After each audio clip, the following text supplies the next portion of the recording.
As a woman, I worry about my safety and wonder if I will know what to do if I'm assaulted. Does that describe you too? If so, then this is the perfect video for you. At the end of this video, you will be able to plan and practice a self-protection strategy that will increase your confidence in your ability to escape an assault or rape attempt. Your safety and security rely on your ability to both recognize danger and defend yourself. Why should you be concerned about a potential assault?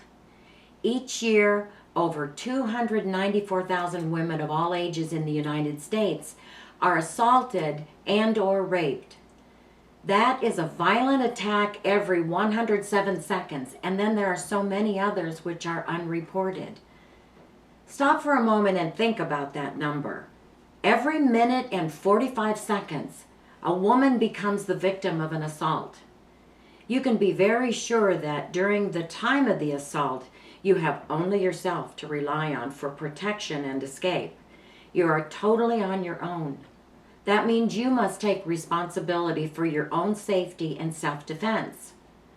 The biggest problem is that most women believe it will never happen to them, or they don't think about it at all. So they do nothing to prepare for an assault. So when it occurs, they are powerless. The result of these attacks are women suffering from depression, PTSD, from drug or alcohol abuse, and thoughts of suicide, not to mention unwanted pregnancies. Here is some important information that will help you in situations where you are in danger. Number one, your number one priority is to escape the danger. Don't panic when you are threatened, but look for areas and avenues where you can escape. A successful escape may depend on changing from spike heels to running shoes for your trip home. Although you won't look as stylish, they could be instrumental in your escape. 2. Stay constantly aware of your surroundings. A very high percentage of violence against women happens when they are not alert and aware of a developing and potentially dangerous situation. You cannot be aware if you are texting, reading your Facebook posts, talking on the phone, or listening to your favorite music. If you're walking alone, keep your phone in your hand with 911 already punched in, ready to push the call button in an emergency situation. Being aware of your surroundings will often take away the element of surprise from the attacker and provide your first opportunity to escape. Number 3, trust your instincts. When you concentrate on your surroundings, you will often find you develop a sense of the people around you who represent a dangerous threat. If your instincts warn you of danger, pay attention. Getting away from perceived danger is worth the investment of both time and inconvenience to your schedule. 4. Take some training classes. Unless you are set on becoming a black belt in martial arts, find someone who teaches street tactics. These instructors teach you how an attacker will engage you and how to counter their moves. They'll teach you what to do when someone grabs your hair, puts you in a headlock, tries to choke you from behind, gets you to the ground, and mounts you. Knowing the tendencies and moves of an attacker may give you the edge you need to successfully defend yourself. 5. Fight back. An attacker does not have your welfare in mind. Taking the fight to them is a tremendous surprise. They are not expecting you to resist. You are within your rights to be carrying a gun. If you cannot, under a life or death circumstance, see yourself shooting someone, then don't buy a gun. Another option is to carry pepper spray, which has proven very effective for women's safety. At the very least, have 1 or 2 pointed ends of your keys sticking up through your fist as you are walking, day or night. If you use either a gun or pepper spray for protection, do not leave them in your purse as you are walking. You'll never get to them in time. 6. Never, ever let your attacker take you to another location. Outcomes for you in another location are not good. If the attacker tries to get you into another vehicle, fight. Kick, scratch, gouge, whatever it takes to escape.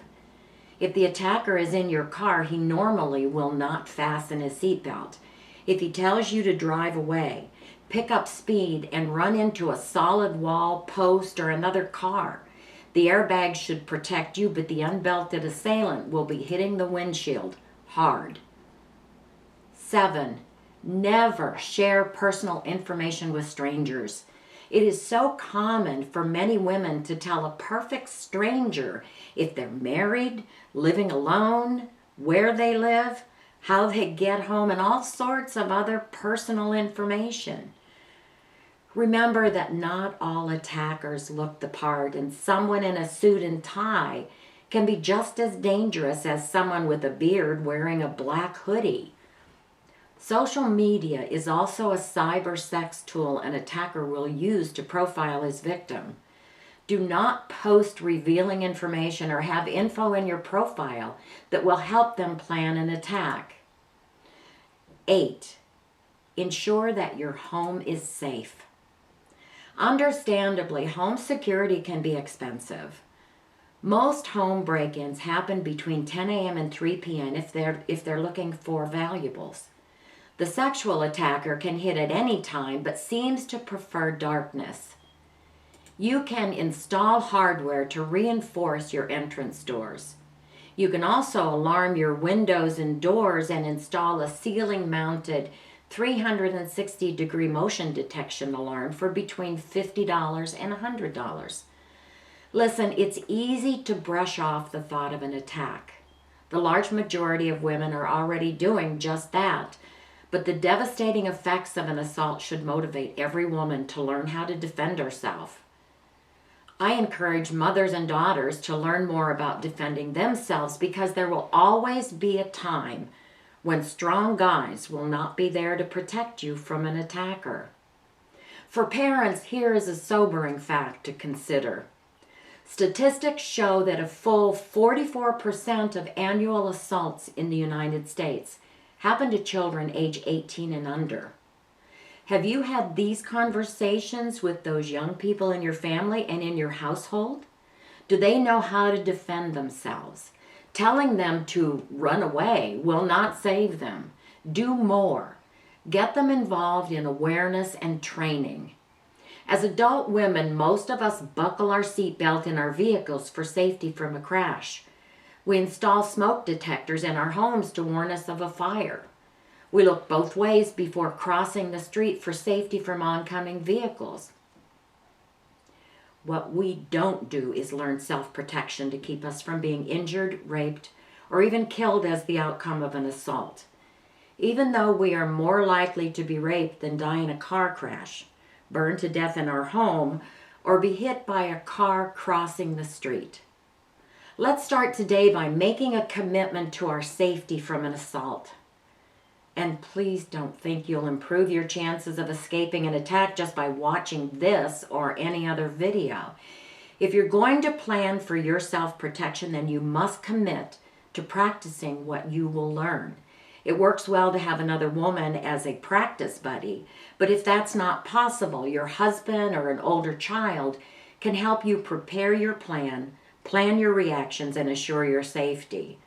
Practice and repetition will give you reflexive reactions to danger, as opposed to searching your mind trying to remember what this video recommended, or to find your pepper spray or other defensive objects.